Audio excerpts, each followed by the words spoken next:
Hello, welcome back to Drums and Wires. This is episode 2. We're going to start diving into that crate of goodies that I mentioned in the first episode. Um, we're going to start with the ones I've already listened to. I've had the crate for about a week now. I'm working my way through it best I can. It's hard to get time to listen to things when you have a small apartment and a 14-year-old boy who likes to be on the computer all day.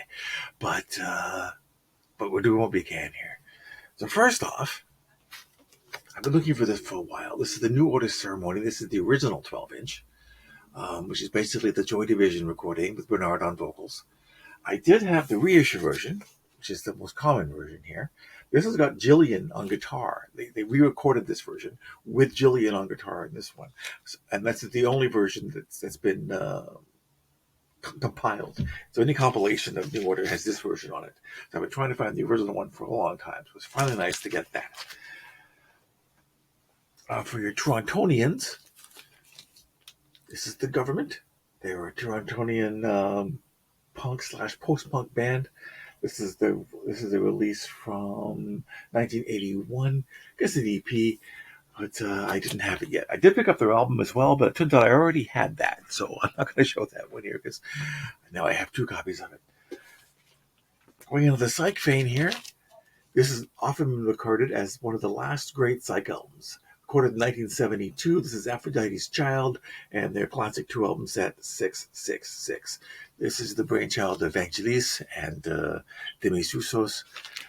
And this is a classic psychedelic album. If you've never heard this, I would recommend trying to get a copy or just streaming it somewhere.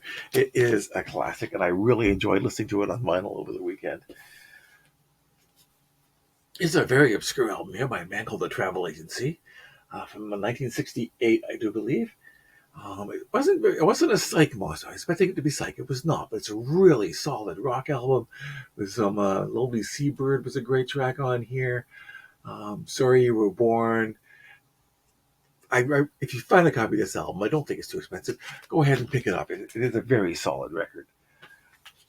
Also in the Psych vein was Silk, Smooth as Raw Silk. So I'm trying to get it in camera here. Smooth as Raw Silk. Again, a very solid album. I quite enjoyed it. It's got some Psych flourishes on here. And again, I think it's 1968, if I'm not mistaken here. 69. I was mistaken. 1969. Because I had picked up the Troy Gissel box set and I knew the first album on that box set was backwards, I grabbed another copy of Second Annual Report. Well, guess what? I've got the rare version that's also backwards. So now I have 2 versions of this album that play backwards. I need to find a copy that plays forwards. So wish me luck with that hunt. Going into the krautrock realm of things, there is Amon Düül. This is their first album. This is the U.S. version of their first album. It came out in 1970 over here, but 69 in Germany, I believe. It's a very anarchic album. It's mostly just people screaming and yelling and begging on things. They became Amon Düül and Amon Düül 2, which is the more musical aspect of things. I have a bunch of Amon Düül 2 we'll be getting to. This is a white label promo copy. So that's always a nice thing to have.